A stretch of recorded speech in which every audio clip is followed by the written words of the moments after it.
ఐఎఫ్ఐకి నీలాంటి వాళ్ళు ఉండాలి. నీలాంటి డైరెక్షన్ నువ్వే చేసుకొని హీరోగా నువ్వే చేసి నార్మల్ అతను కాదన్నా, ఒక సైడ్ క్యారెక్టర్లు చేసుకొని బ్యాక్ ఎక్కడో జూనియర్ ఆర్టిస్ట్ కింద చేసుకొని ఎన్నో ఆడిషన్స్ ఇచ్చి స్థాయికి ఎదిగారంటే నార్మల్ కాదన్నా. అతనిలో టాలెంట్ ఉంది, అది నిరూపించుకున్నారు. అతనికి సినిమాకి ఎవరు ఛాన్సెస్ అవ్వకపోతే అతనే రాసుకొని అతనే డైరెక్ట్ చేసుకొని మరి సినిమాలు తీసి స్థాయికి వచ్చారు. అతనంటే నాకు రెస్పెక్ట్, ఎందుకంటే అతనిలో మేము కూడా రావాలని మాకు అతనే ఇన్స్పిరేషన్. అతనంటే మాకు రెస్పెక్ట్, అభిమాన్యత కాదు.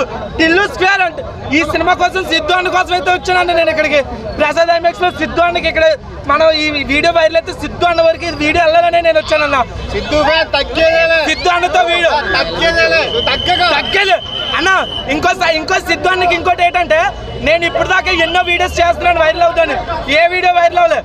సిద్ధు అన్న Tillu square song launch event లో అనుపమకి ఐ లవ్ యూ చెప్పిన వీడియో చాలా వైరల్ అయింది.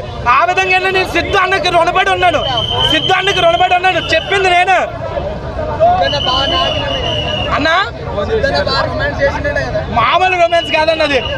మనకి డీజే టిల్లులో రాధికని ఎంత చేశారు దానికి 100% ఉంది ఇందులో. అనుపమ గారిని ఎవరైతే లవ్ చేస్తున్నారో అతను అనుపమ అభిమానం అన్నారో డిసప్పాయింట్ అవ్వాల్సిన పని లేదు. ఇది సినిమాలో ఎలాంటి తప్పదు, చూడాలి ఒక సినిమా తప్పదు, కానీ అనుపమ మీద ఉన్న లవ్ అయితే పోదు. పోయినసారి ఎంత గొడవ పెట్టి సార్ ఎంత గొడవ పెట్టింది అనుపమ, కానీ క్లైమాక్స్ లో దానికి ట్విస్ట్ లో వేరే లెవెల్ ఇచ్చాడు సిద్ధు అన్న, వేరే లెవెల్ ఉంది. అన్న లోపల పక్కన అబ్బాయిలు ఉండిపోయారు అన్న, అమ్మాయి ఉంటే ఎక్కేస్తాం, అంత బాగా అనిపించింది. ఇదిగో అన్న అనుపమకి ఐ లవ్ యూ చెప్పింది. సినిమా అయితే ఎక్సలెంట్ ఉందన్న, మొత్తం టిల్లు అన్న అతనే సిద్ధు.